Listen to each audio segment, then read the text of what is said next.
Hello viewers, যেই তিনটা কারণে মার্কেট বর্তমান প্রাইস থেকে $70,000 পর্যন্ত যেতে পারে সেইটা সম্পর্কে আমি আপনাদেরকে জানাবো এবং এর সাথে বর্তমান মার্কেটের যে অবস্থা টোটাল ইনফরমেশন এক জায়গায় করে আপনাদেরকে দেওয়ার চেষ্টা করব এবং সাথে 2-3 দিনের ভিতরে মার্কেটের যে নিউজগুলো যে খবরগুলো মার্কেটকে প্রভাবিত করতে পারে অর্থাৎ মার্কেটকে অনেক বেশি নিচে বা অনেক বেশি উপরে যাওয়ার পসিবিলিটি তৈরি করতে পারে সেই নিউজগুলো সম্পর্কে আপনাদেরকে জানাবো। এবং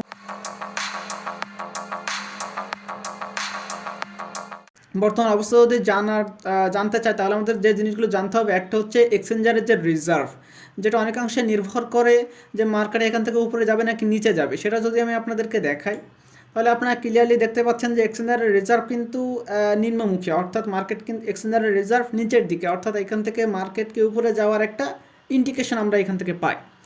দেন আমরা যে এরপরে যে নিউজটা সম্পর্কে মানে যেই তথ্য সম্পর্কে জানবো সেটা হচ্ছে আপনার ডেরিভেটিভস। এটা যদি আমি আপনাদেরকে বোঝাই তাহলে আপনারা ক্লিয়ারলি খেয়াল করেন যেখানে ফান্ডিং রেট খুবই ইম্পর্টেন্ট এবং এটা দেখা যাচ্ছে যে লং পজিশন অনেক বেশি ওপেন করা আছে, অনেক বেশি লং পজিশন ওপেন করা আছে, যেটা ইন্ডিকেট করে যে মার্কেটে অনেক বেশি সবাই লং ওপেন করে আছে, অর্থাৎ কিছুটা হলেও মার্কেট উপরের দিকে যাবে।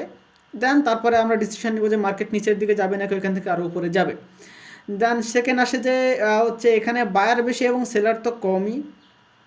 ওপেন ইন্টারেস্ট যেটা খুবই ইম্পর্টেন্ট, এবং ওপেন ইন্টারেস্টের অর্থ হলো অনেক বেশি পজিশন এখন এই মুহূর্তে অন করা আছে গত 7 দিনের তুলনায়। কিন্তু যদি আমরা পিছনের 2-1 দিনের তুলনায় এটা দেখি তাহলে সেটা কিন্তু আবার নিম্নমুখী।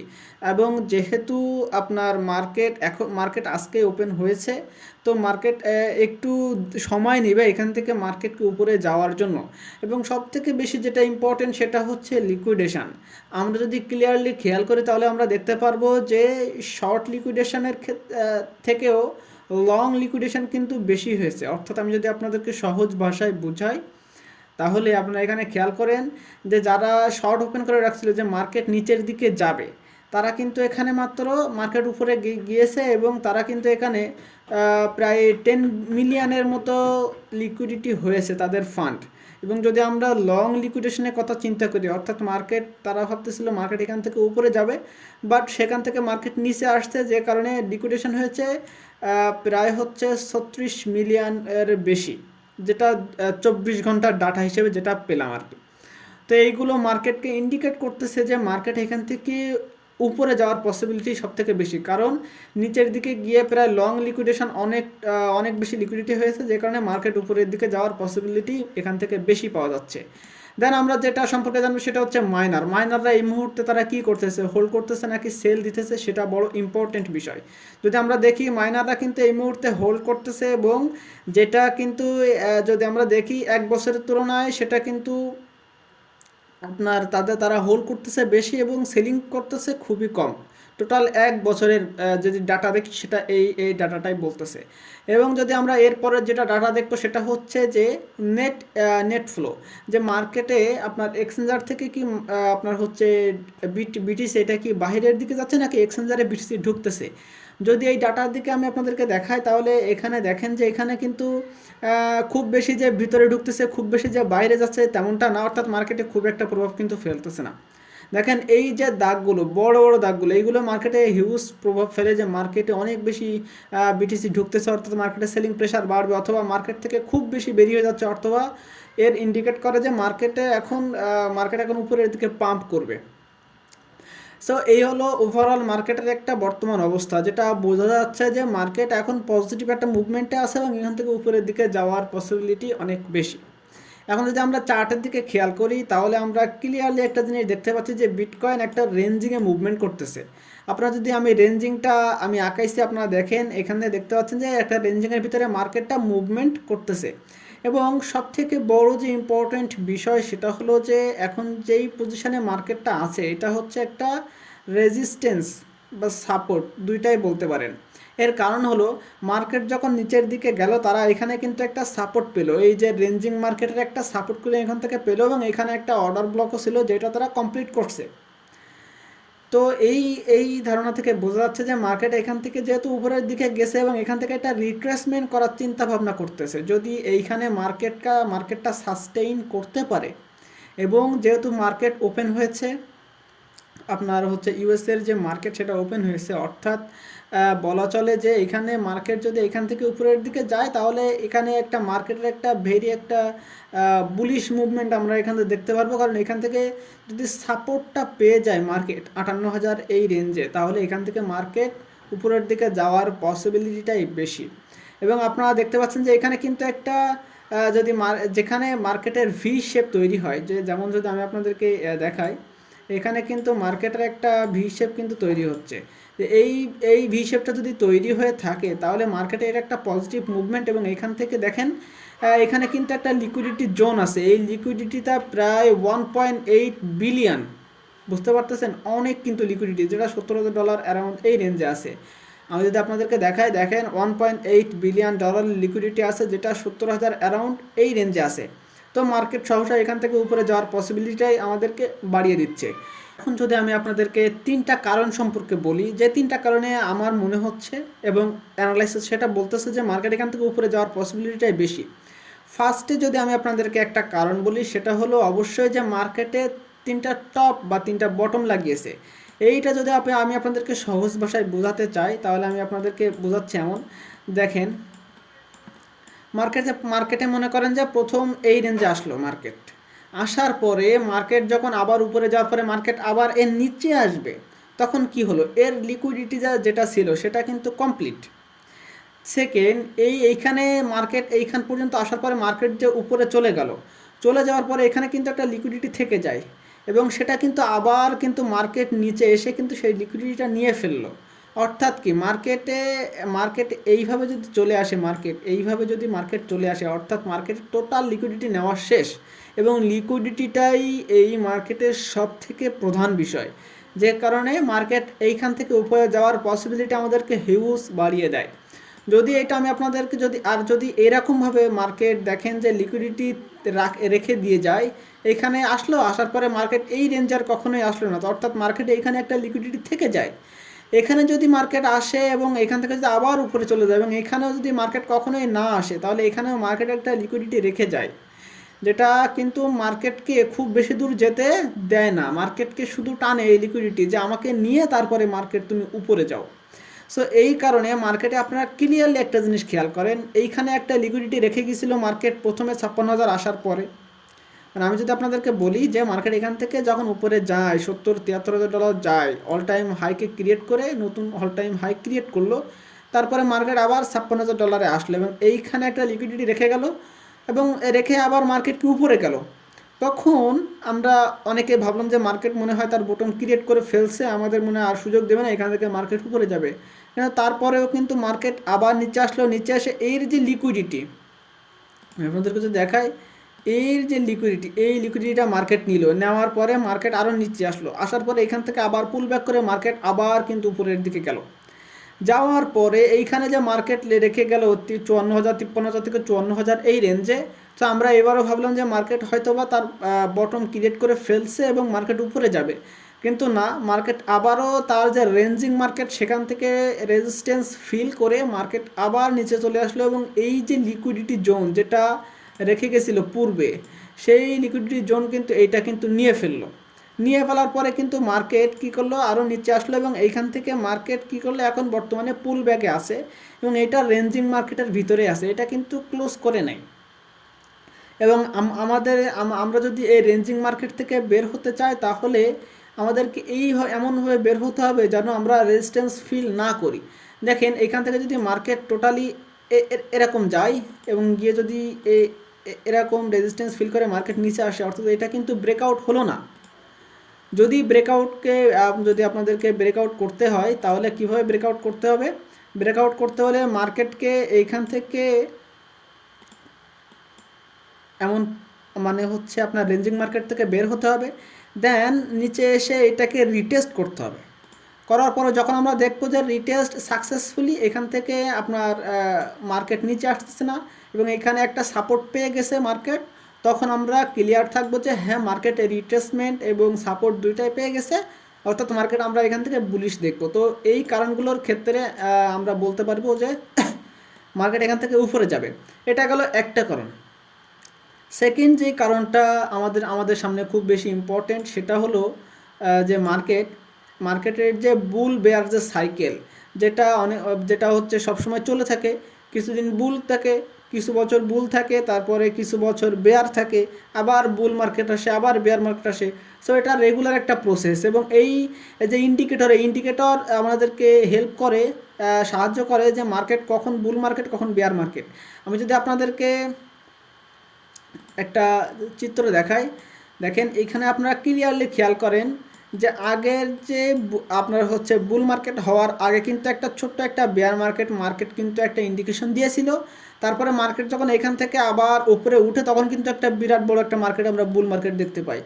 তো তেমনভাবে মার্কেটে আবার একটা দেখেন আপনার সেমভাবে মার্কেট কিন্তু একটা বেয়ার মার্কেট মানে নিচের দিকে একটা পয়েন্ট দিল, যার কারণে মার্কেট কিন্তু এখন পয়েন্ট দেওয়ার পরে মার্কেট কিন্তু এখন এখন হচ্ছে কিন্তু কি বুল মার্কেটের একটা রেঞ্জিংয়ে চলতেছে। এবং আমরা আশা করতেছি যে এই যে আপনার ইন্ডিকেশন, এই ইন্ডিকেটর আমাদেরকে বলতেছে যে মার্কেট এখান থেকে আবারও এরকম একটা বুল মার্কেট দিয়ে মার্কেট উপরে যাওয়ার পসিবিলিটি তৈরি করতেছে। এটা গেল আমার সেকেন্ড কারণ।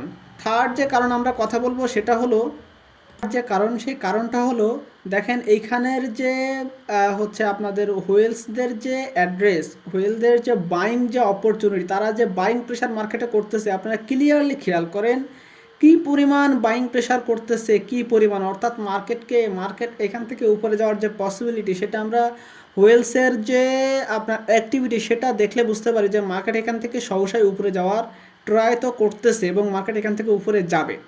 এছাড়া আরও আনুষঙ্গিক কিছু আছে যে জিনিসগুলো আমাদেরকে বলে যে মার্কেট এখান থেকে বাইং প্রেশার তৈরি করতেছে। আমরা যদি দেখি টেকনিক্যাল চার্ট এমনটাই শো করতেছে যে বিটকয়েন একটা বুলিশ একটা ফ্ল্যাগ প্যাটার্ন তৈরি করতেছে এবং যেখানে বাইং প্রেশারও ঢুকতেছে। ইটিএফের বাইং বলেন, অন্যান্য সবগুলো বাইং কিন্তু এখানে ঢুকতেছে, অর্থাৎ মার্কেটে আমাদের একটা পজিটিভ ইন্ডিকেশন দিচ্ছে।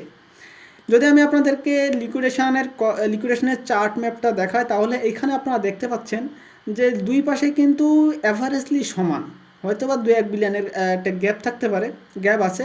বাট আপনারা যদি খেয়াল করেন প্রত্যেকবার আমরা যখন অ্যানালাইসিস করি, আমি যখন ভিডিও দেই, তখন আপনারা খেয়াল করবেন যে চার্ট যখন আমি আপনাদেরকে শেয়ার করি দেখাই, তখন এখানে দেখেন যে কোনো এক পাশে অনেক বেশি লিকুইডেশন আছে, এবং অন্য পাশে অনেক কম লিকুইডেশন আছে। বাট এই মুহূর্তে কিন্তু মার্কেটে লিকুইডেশন কিন্তু প্রায় সমান সমান, অর্থাৎ মার্কেট মেকার্স যারা মার্কেটটাকে উপরে নিয়ে যাবে, বাট মানুষের ভিতরে আগে ফোমো তৈরি করে তারপরে নিয়ে যাবে, তাদের যে একটা খেলা, সেই খেলা কিন্তু তারা সফল হয়েছে। তারা এখন দেখছেন যে মার্কেটে অধিকাংশ মানে জনগণ, তারা দেখতেছেন যে দুই পাশেই তারা এখন একটা দ্বিধাদ্বন্দ্বে ভুগতেছে যে মার্কেট কোনো পাশে তো লিকুইডিটি এত পরিমাণ বেশি নেই যে মার্কেট সেই দিকে যাবে।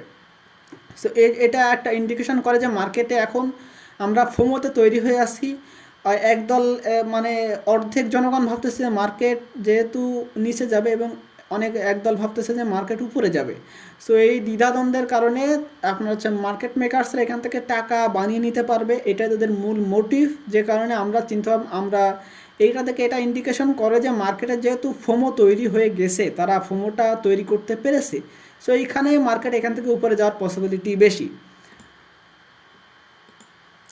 এবং যদি আমি আপনাদেরকে ইটিএফের যেটা বাইং, সেটা যদি আমি আপনাদেরকে দেখাই, তাহলে আপনারা এখানে ক্লিয়ারলি খেয়াল করেন ইটিএফের বাইং এখনও কিন্তু মার্কেট কিন্তু ওপেন না হলে তারা কিন্তু আজকের বাইং তো কালকে দেখায়, তো যে কারণে এখনও শো করতেছে না ডাটা। বাট পিছনের ডাটা যদি দেখেন, তাহলে এখানে দেখেন যে গ্রেস্কেল কিন্তু লাগাতার সেলিং প্রেশার তৈরি করতেছে। বাট ব্ল্যাক রক কিন্তু ক্ষুদ্রভাবে কিনলেও কিন্তু ব্ল্যাক রক কিন্তু কিনতেছে, এবং মার্কেট কিন্তু একটা নেগেটিভ মুভমেন্টের ভিতরে। বাট এটাও আমার মনে হয় যে পরিমাণ বাইং প্রেশার মার্কেটে ঢুকতেছে, এটাও পজিটিভ দেখতে পারবো আমরা এই সপ্তাহে। এবং যদি আমরা বিটকয়েন ব্যালেন্সটা যদি দেখি, টোটাল এক্সচেঞ্জারের যে বিটকয়েন ব্যালেন্স, সেটা একদম তলানিতে, যেটা প্রত্যেকবারই আমি আপনাদেরকে দেখাই। এটার মেইনলি কারণ হলো যে এক্সচেঞ্জার এখানে খুব বেশি একটা ম্যানিপুলেট করতে পারতেছে না, কারণ এক্সচেঞ্জারের কাছে ব্যালেন্স খুবই সামান্য কম। তারা অল্প পরিমাণে ম্যানিপুলেট করতে পারবে 2-3 হাজার এরকম অ্যারাউন্ড রেঞ্জ। বাট বেশি ম্যানিপুলেট করার জন্য $10,000 ম্যানিপুলেট ধরেন 60,000 থেকে 50,000 চলে আসবে হঠাৎ করে, বা 60,000 থেকে হঠাৎ করে $70,000, এমন ম্যানিপুলেট করার ক্ষমতা কেবলমাত্র ইটিএফ কোম্পানিগুলো এবং যারা বড় বড় হুইলস আছে তাদেরও ইটিএফ কোম্পানির সহায়তা নিয়েই এই ম্যানিপুলেটগুলো করতে হয়। সো এই ছিল আমার কাছে ওভারঅল ডাটা। এবং সর্বশেষ যেটা মার্কেটে আমরা এত সব কিছু আলোচনা করলাম, সেটা তো টেকনিক্যালি, বাট বর্তমানে কিন্তু যে নিউজগুলো মার্কেটে বিশাল প্রভাব ফেলতেছে তাদের ভিতরে অন্যতম হলো যে হচ্ছে আপনার ইউএসের যে আপনার এক্সচেঞ্জ কমিশনারগুলো বলতে পারেন, তাদের ক্ষেত্রে ইউএস ডলার যেটা মার্কেটে খুব বেশি প্রভাব ফেলে। ডলার কিন্তু টোটাল ফাইন্যান্সিয়াল যে মার্কেটগুলো বলতে পারেন, ফরেক্স, ক্রিপ্টো, শেয়ার, স্টক, সবগুলো মার্কেটে কিন্তু ডলার একটা প্রভাব ফেলে, সেটা কিন্তু আমাদের ক্রিপ্টো মার্কেটেও পড়ে।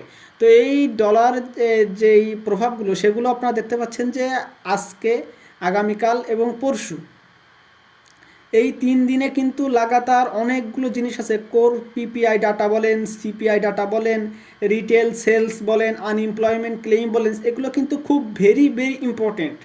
এগুলো কিন্তু মার্কেটকে, আগামী দিনে মার্কেট কোথায় যাবে এর ইন্ডিকেশন আপনারা এই ডাটাগুলো থেকেই পেয়ে যাবেন। সো এই ডাটাগুলো কিন্তু আপনাদেরকে চোখে চোখ রাখতে হবে, যে মার্কেটকে যদি আপনারা প্রপারলি বুঝতে চান যে মার্কেট আগামী দিনে কি করবে, এটা বুঝতে গেলে আপনাদেরকে এই সম্পর্কে টোটাল ধারণা থাকা দরকার, এবং এই নিউজগুলোকে আপনাদেরকে চোখে চোখ রাখতে হবে। আপনারা যদি আজকে আজকে দেখেন যে সন্ধ্যা 6:30 বাংলাদেশ টাইম, সন্ধ্যা সাড়ে ছয়টা, আগামীকালও সন্ধ্যা 6:30 এবং পরশু সন্ধ্যা মানে বলতে পারেন যে 6:30, এই টাইমগুলোতে আপনার চোখ রাখবেন যে আসলে পিপিআই ডাটা কত আসতেছে, পিপিআই মান্থলি ডাটা কত আসতেছে, কোর সিপিআই ডাটা কত আসতেছে, সিপিআই ডাটা কত আসতেছে। এগুলো আপনারা যদি জানতে পারেন, আপনারা যদি এইগুলো চোখ রাখেন, তাহলে আপনারা মার্কেট দেখবেন ইনিশিয়াল তখনই আপনার মার্কেটে একটা শেক অফ দিতেছে, অর্থাৎ অনেক বেশি হাই বা অনেক বেশি লো। এর কারণ হলো অনেকেই এই ডাটার সাথে সাথে ট্রেড করে থাকে এবং মার্কেটকে ম্যানিপুলেট করে থাকে। ইউএস ডলারের ক্ষেত্রে যদি খারাপ নেগেটিভ কথা মানে এই আসে, নিউজ আসে, তাহলে সেক্ষেত্রে ডলার পড়বে, বিটকয়েন মার্কেটে একটু আপ হবে। কিন্তু আমরা তো এই ডাটাগুলো জানলাম, বাট খুবই একটা মেজর একটা জিনিস, সেটা হলো যে মার্কেটে কিন্তু এখন ইউএস ডলার এবং যে বিটকয়েন, তারা কিন্তু সেমভাবে ট্রেড করতেছে, যেটা কিন্তু একটা বিস্ময়কর অবস্থা। তো এটা নিয়েও আমি ডিটেলসে আলোচনা করবো যে এইগুলো মার্কেটে কীভাবে কী প্রভাব ফেলতেছে। আমার কাছে যেই আপডেটগুলো ছিল আমি আপনাদেরকে আপডেটগুলো দিলাম, এবং সর্বশেষ যেটা সারমর্ম সেটা হলো যে মার্কেট এখান থেকে $70,000 খুবই শীঘ্রই আমরা দেখতে পারবো, বাট এই নিউজটাও কিন্তু এর ভিতরে প্রভাব ফেলবে। এবং সবথেকে বড় যে জিনিস, যে আরও $2,000-3,000 যদি ডাউনে আসে, তারপরেও আমরা মার্কেটকে উপরে যেতে দেখব, কারণ ওভারঅল যে নিউজ সেগুলো পজিটিভই আমাদের সামনে চলে আসছে। এই ছিল আজকের আপডেট। যদি আমার আপডেটগুলো ভালো লেগে থাকে অবশ্যই আমার ভিডিওতে লাইক, কমেন্ট, আপনাদের মতামত অবশ্যই শেয়ার করবেন, এবং যারা নতুন তারা অবশ্যই আমার চ্যানেলটাকে সাবস্ক্রাইব করে পাশে থাকবেন। এবং আমি পরবর্তীতে আজকেই আমি আপনাদেরকে একটা ভিডিও আপডেট দেওয়ার চেষ্টা করব যে আসলে এই কোর পিপিআই কি। অলরেডি কোর সিপিআই ডাটা হিসেবে আমার ভিডিও একটা লিস্ট আসে, ভিডিও আছে, ওটা আপনারা দেখে নিতে পারেন, তাহলে বুঝতে পারবেন যে সিপিআই ডাটা কত ইম্পর্টেন্ট। তো এই ছিল ওভারঅল নিউজ। সবাই ভালো থাকবেন।